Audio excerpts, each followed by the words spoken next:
Hi, I'm Sheldon Clare, President of Canada's National Firearms Association. I want to thank all of the NFA members and supporters who worked so hard in the election to promote and support their preferred candidates. We put on an impressive effort as a third party in this election, and we managed to protect and support several seats. Our efforts are strategic and targeted with a clear aim of preventing the Liberals from achieving the majority that they so desperately wanted.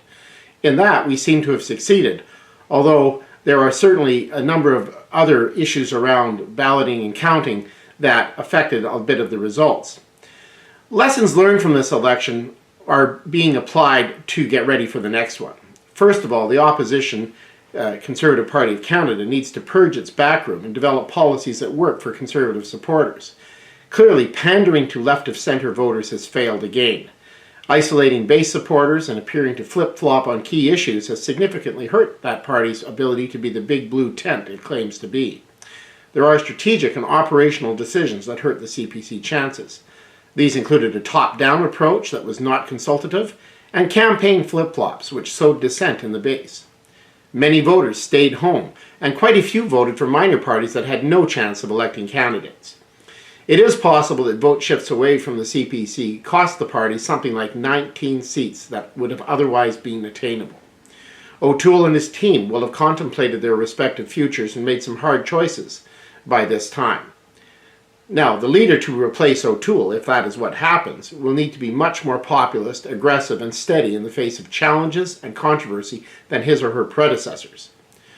Our decision to register with Elections Canada happened quite early on, sooner than any other group that was involved.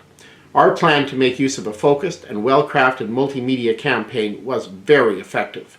The uncertainty caused by CPC position shifts was certainly unhelpful, but we managed to stay focused on our plan and we caused a great deal of angst for Liberal candidates.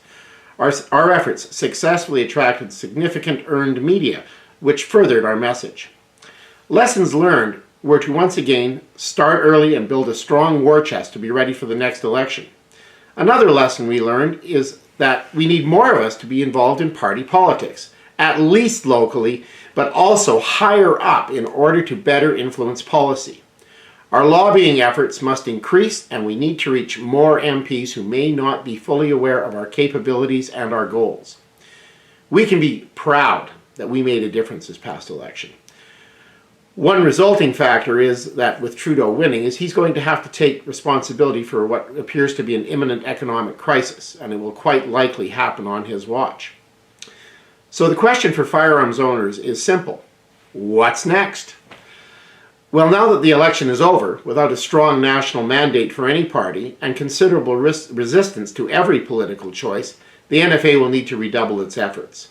The campaign for the next election started September 21st.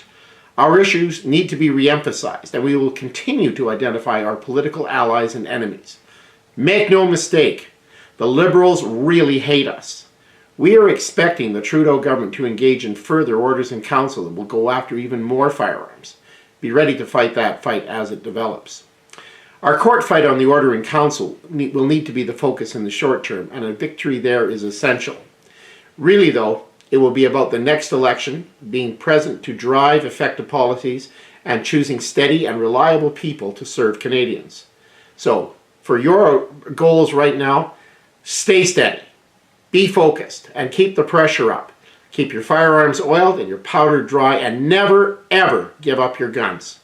Thank you. I'm Sheldon Clare, President of Canada's National Firearms Association. Join and support us today at nfa.ca.